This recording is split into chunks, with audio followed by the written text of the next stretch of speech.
오늘 나눌 하나님의 말씀은 사도행전 10장 1절에서 8절까지 말씀입니다. 사도행전 10장 1절에서 8절까지 말씀입니다.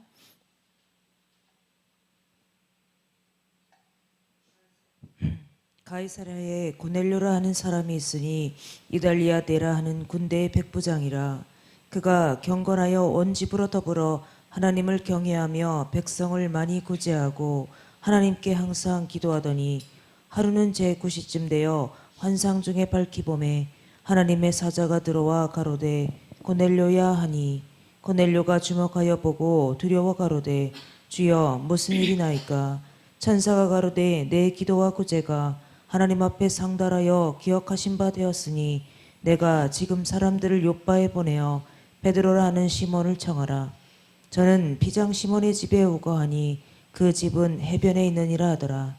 마침 말하던 천사가 떠나매 고넬료가 집안 하인 둘과 종졸 가운데 경건한 사람 하나를 불러 이 일을 다 고하고 요바로 보내니라. 이튿날 저희가 행하여 성에 가까이 갔을 그때에 베드로가 기도하려고 지붕에 올라가니 시간은 제6시더라. 시장하여 먹고자 하매 사람이 준비할 때에 비몽사몽간에 하늘이 열리며 한 그릇이 내려오는 것을 보니 큰 보자기 같고 내 귀를 메어 땅에 들이웠더라. 아멘. 네, 오늘 1장에서 그 짧게 읽었지만 그 뒷부분까지 다 함께 나눠보겠습니다. 편견이라는 제목으로 함께 은혜를 나누고자 합니다. 날씨가 많이 선선해졌죠. 이게 사명이라는 게 굉장히 무서운 것 같아요. 제가 이런 사명 받은 자가 아니었더라면 그냥 밤 늦게까지 제가 달려서 오지 않았을 것 같아요. 제가 어젯밤에 전라도 장례식 갔다 왔거든요. 근데 제가 주어진 사명이 있기에 그 밤에 달려왔습니다. 아침에 사모님 만나서 잠 안 잤겠네. 그래서 잤어요. 자고 또 이렇게 하나님 앞에 주님 제단에 섰습니다. 하나님 함께 하실 줄 믿습니다. 네, 사도행전을 저희가 계속 쭉 살펴보고 있는데요. 사도행전 전체에 중요한 사건들이 많이 있죠. 3대 사건이라고 얘기하면 그 중요한 3대 사건이라고 얘기하면 어떤 사건을 얘기할까요? 여러분 짐작하실 수도 있겠죠. 첫 번째는 우리가 사도행전 처음 시간에 보았듯이 오순절 마가의 다락방에서 성령이 임하셨던 그 사건이 가장 큰 사건이기도 하죠.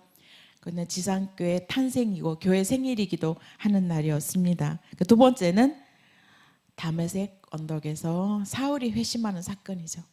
그 사울이 회심한 사건은 엄청난 사건이죠. 초자연적인 빛으로 그냥 그대로 사울을 부르지 않았죠. 엄청나게 빛을 가해서 눈이 보이지 않을 정도로 하나님께서 강하게 사울을 불렀지요.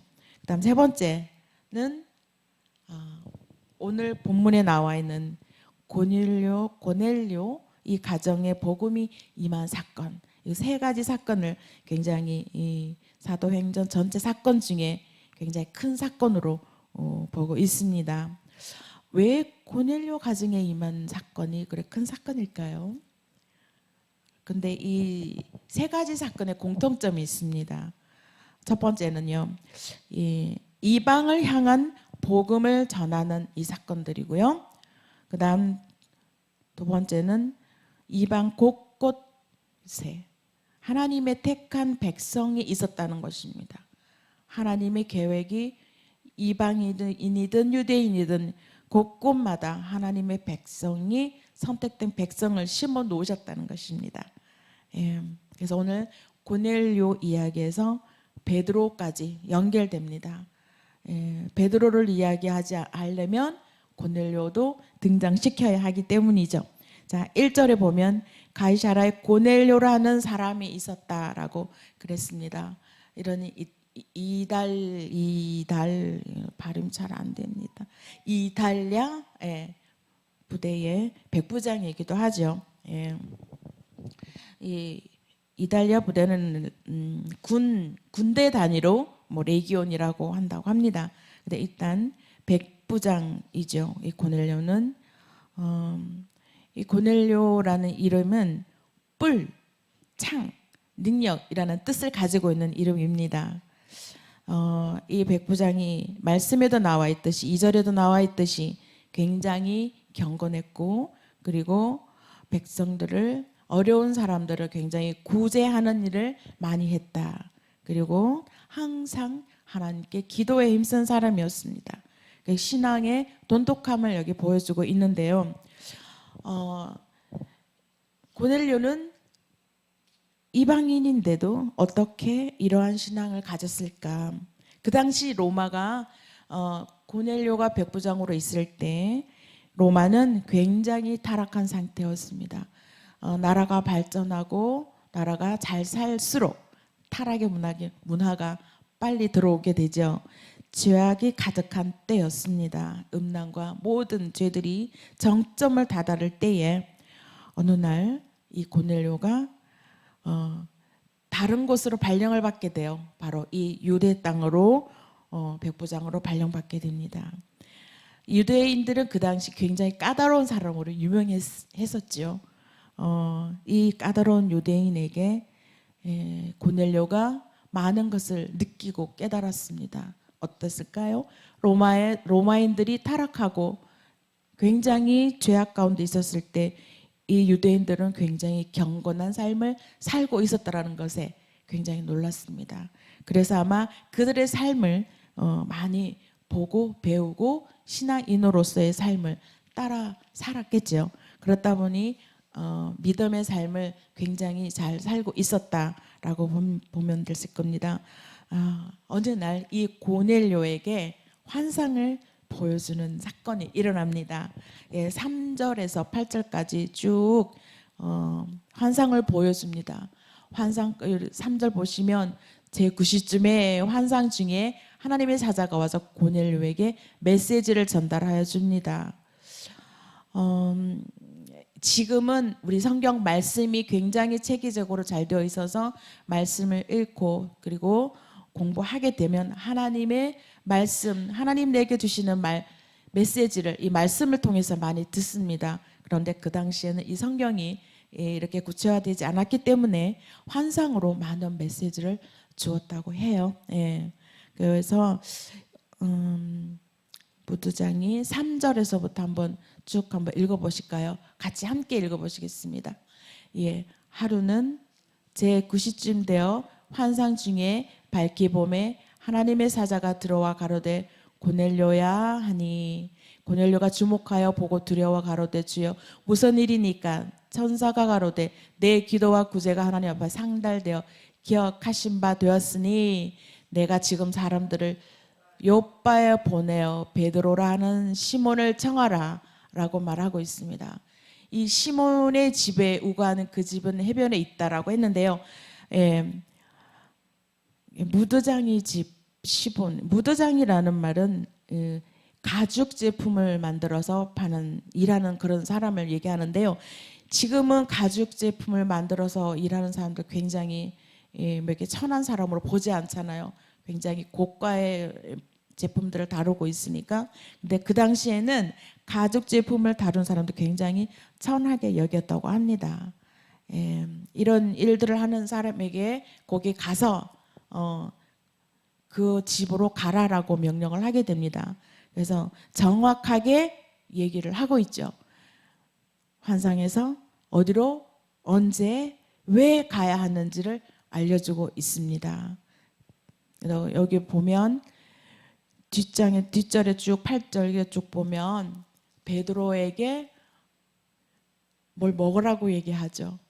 뭐 하늘에서 쭉 내려오는 그런 것들 먹으라고 하는데 그 안에 보자기 안에 들어있는 것들은 절대 먹을 수 없는 베드로가 보았을 때 각종 벌레와 지저분한 것들을 다 들어있는데 그것을 먹으라고 환상 중에 베드로에게 말하죠. 그런데 베드로 먹을 수 없다라고 얘기하는 장면을 나오고 있습니다. 그런데 15절에 보면은 또 두 번째 소리가 있어요. 하나님께서 깨끗하게 하신 것을 내가 속되다 하지 말라. 하나님이 깨끗하게 했던 것을 내가 속되다 하지 말라고 분명히 말씀하고 있습니다. 여기에서 베드로의 종교적 편견을 볼 수가 있습니다. 예, 베드로가 가지고 있는 이 종교적 편견을 하나님께서 모두 깨부시는 장면이 이 본문에 나와 있는 것입니다. 우리가 편견이 얼마나 무서운 건지, 어떤 바이올린을 연주하는 두 남녀가 있었어요. 어떤 큰 이렇게 터미널 같이 우리나라로 말하는 터미널 같은 그런 공간에서 바이올린을 연주하는데 그 선율이 굉장히 아름답죠. 그런데 지나가던 사람들은 그냥 뭐가 또 모자라나, 외국에는 연주를 하면 항상 이렇게 달러나 돈을 이렇게 놓고 지나가요. 근데 그걸 보면서 또 뭐가 모자라나 이런 식으로 이렇게 보고 있었는데 며칠을 연주해도 그냥 사람들이 듣는 사람이 없습니다. 다 지나가고. 그런데 어느 날 생각해냈죠. 그 밑에다가 어느 유명 콩쿠르에 입상한 사람들의 연주, 그래갖고 써서 바닥에 놔뒀더니 그거를 읽으면서 지나가는 사람들이 한 사람 두 사람 몰려오기 시작합니다. 그 선율이 지나가는 사람들이 보지도 않고 지나갔던 사람들도 가다가 도로 그 읽고서는 돌아와서 그 바이올린 연주를 감상하고 가는 그런 일들이 있습니다. 예, 그만큼 우리가 편견이라는 걸 중요하게 여기는 그러한 우리 세대에 살고 있습니다. 이 편견이라는 건 세상이 던진 어떤 정보와 잘못된 편견이 얼마나 우리들에게 좋지 않은 관습을 남겨놓은지 모르겠어요. 특히 이 유대인들에게는 굉장히 편견이 심했죠. 선민이라는 것, 그가 하나 때문에 많은 사람들을 해를 입히는 그런 경우가 있었습니다. 선민 사상이 민족주의로 막 전환되는 그러한 일들도 많이 있었죠. 인간의 편견 때문에 일어나는 좋지 않은 일들 많이 있습니다. 지금도 또 인종차별 이런 것도 많이 일어나고 있죠. 여기에서 사울 이야기에서 베드로 이야기까지 하나님이 연결된 이유는 하나님은 땅 끝까지 이르러서 복음을 전해지기를 원했습니다. 유대인에게 복음을 전하는 자는 베드로가 유대인에게 복음을 전했고, 그다음 이방인은 사울을 준비시켜 놓았습니다. 사울은 이방인의 복음을 전하기 위해서 준비시킨 자였습니다. 그런데 유대인에게 복음을 전해야 하는데 편견을 버리고 올바른 복음을 전해야 하는데, 근데 베드로 자체도 편견이 심한 사람이었죠. 그래서 베드로는 하나님이 쓰시기에 그 속에 있는 종교적인 편견을 다 깨부셔야지만이 되기 때문에 하나님께서는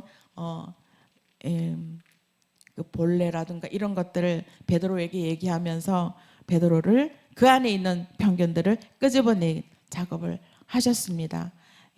24절 쭉 한번 여기 24절 보시면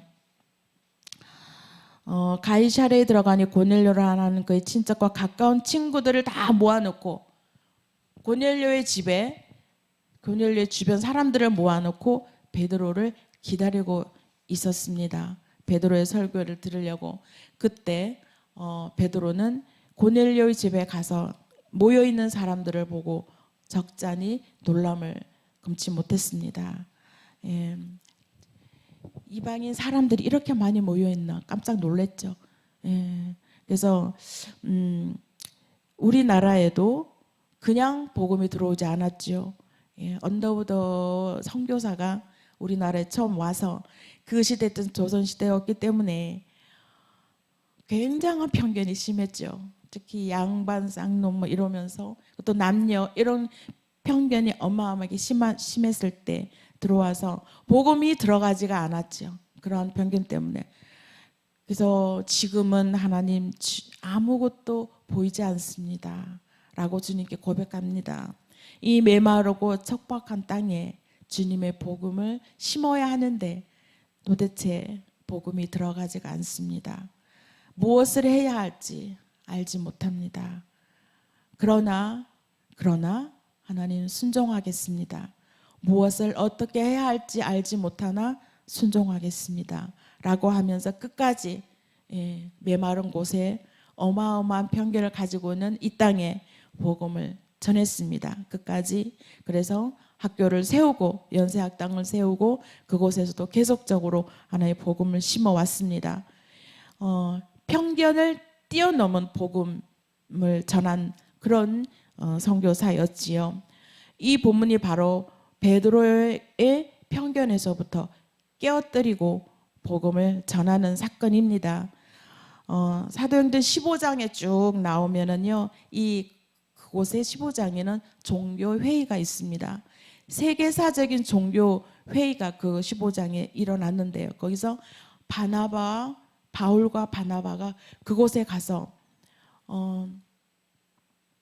그 종교 지도자들이 하는 이야기를 바꾸려고, 그 편견을 바꾸려고 갔는데 그곳에도 역시 할례를 받아야지만이 구원을 받는다라고 종교 지도자들이 이야기를 하고 있습니다. 그런데 그곳에서 바나바와 바울은 그것이 아니라 예수 그리스도의 피로 구원을 받을 수 있다라고 얘기했을 때 또 그곳에서 한 번 더 전쟁이 일어나기 시작합니다. 서로 종교 전쟁이 일어나고 있는데 거기다가 불을 더 지펴놓은 격이 되는 거죠. 바울은 그들이 할례를 받아야지만 구원받는다고 주장하고 있을 때 오직 예수 그리스도를 믿는 믿음으로 구원을 받는다라고 얘기를 하고 있었습니다. 그래서 거기에서 강하게 베드로가 종교 전쟁에서 결론을 내리고 돌아옵니다. 언제 고넬료 사건 이후에 모든 것을 베드로가 안에 가지고 있던 종교적인 편견들을 다 내려놓는 그러한 일들이 있었는데요. 이 종교적인 고집과 아집은 그걸 가지고 고넬료 집에 갔더니 사람들이 모여서 하나님의 말씀을 듣고 성령이 임하는 그 모습을 보면서 베드로는 다 깨지게 됩니다. 그래서 결과적으로 베드로가 정확하게 내 종교적인 편견을 내려놓고 종교적인 결론을 내리게 되는 것을 볼 수가 있습니다. 그것은 이 유대인과 이방인들을 피로 구속을 받는다라는 것을 확실하게 전하게 되는 계기가 되었습니다. 고넬료가 이 본문에는 주인공처럼 나와 있지만 고넬료가 주인공이 아니고요, 베드로에게 초점이 맞춰 있습니다. 베드로 안에 가지고 있는 그 종교적인 그러한 편견들을 하나님께서 다 내려놓게 하셨습니다. 그래서 베드로는 정통 유대인에게 복음을 바르게 전하고 그리고 아시아로 복음을 전하러 가는 그러한 사역자가 되는 것입니다. 사울은 아시아로 가고 싶었지만 하나님이 강력하게 유럽으로 보내는 거죠. 마게도니아로 보냈습니다. 그래서 일부는 가끔 농담으로 이렇게 하죠. 사도 바울이 진작에 유럽으로 가지 않고 그 시대에 아시아로 복음의 전을 들고 와서 아시아에 복음의 씨를 뿌렸더라면 우리 아시아에서 전쟁과 가난과 어려움, 그런 어려움이 없고 지금 예전 유럽처럼 굉장히 잘 사는 아시아가 되었을 것이다. 뭐 이런 이야기도 가끔 하고 그러죠. 그렇지만 우리는 하나님의 계획은 우리의 생각과는 전혀 다른 계획이었습니다. 아시아로 왔더라도 우리 하나님의 계획은 전혀 다르게 또 어떻게 변하실지 모르죠. 그래서 하나님의 계획에 따라 순종했던 사도 바울과 베드로의 모습을 우리 오늘 보았습니다. 나에게 이런 종교적인 습관과 틀이 있지 않은지, 그 종교적인 습관과 그러한 편견들이 공동체를 굉장히 힘들게 하고 그리고 굉장히 어렵게 하는 일들이 많이 있다라는 것입니다. 그 편견이 나로부터 오는 것이 아니었으면 좋겠다라고 저도 생각해 보았습니다.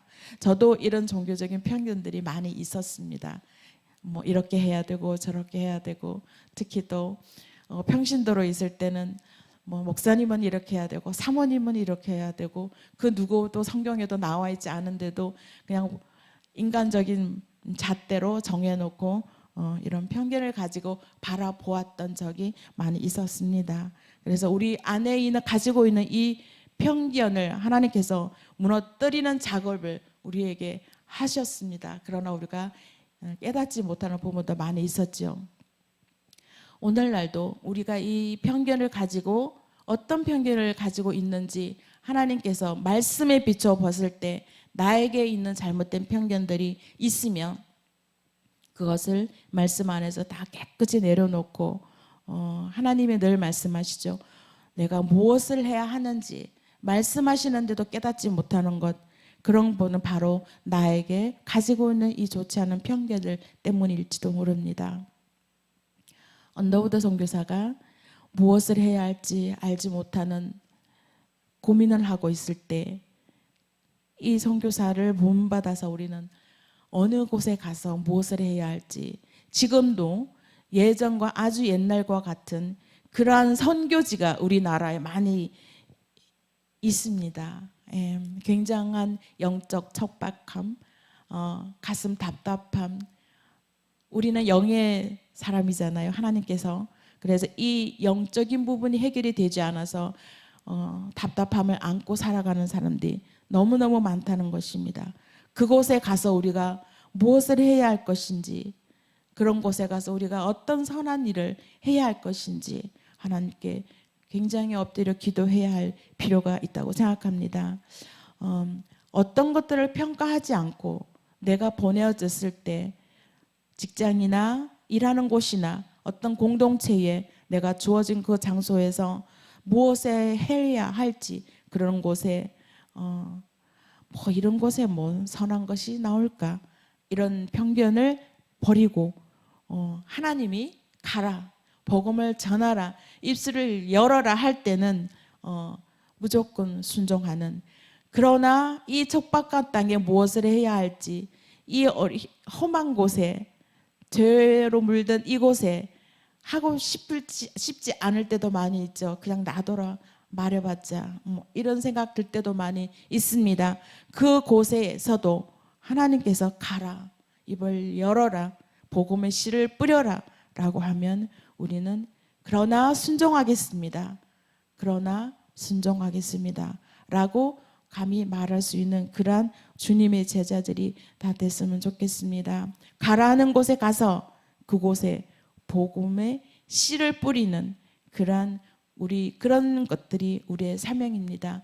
하나님이 주신 사명, 저희들만 하는 것이 아니라 모두가 주님의 백성이라면 모두가 복음의 씨를 뿌려야 하는 사명을 가지고 있습니다. 내 안에 가지고 있는 좋지 않은 쓸데없는 그러한 편견들을 내려놓고 하나님의 복음 들고 가라 하는 곳에 가서 복음의 씨를 뿌리는 그러한 저와 여러분이 다 됐으면 좋겠습니다. 기도드리겠습니다.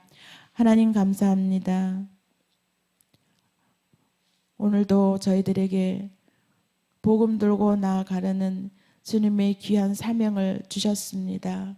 하나님, 그 사명 감당할 수 있도록 은혜와 능력을 더하여 주시옵소서. 순종하는 마음 더하여 주시옵소서. 가라 하면 아멘으로 순종하며 갈 수 있는 믿음을 더하여 주시옵기를 원합니다. 어느 곳에 가든지 어디를 가든지 주님께서 함께 하심을 믿고 주님 가라 하는 곳에 순종하며 나아갈 수 있는 주님의 귀한 제자들 다 되게 하여 주시옵소서. 예수님 이름으로 기도드립니다. 아멘.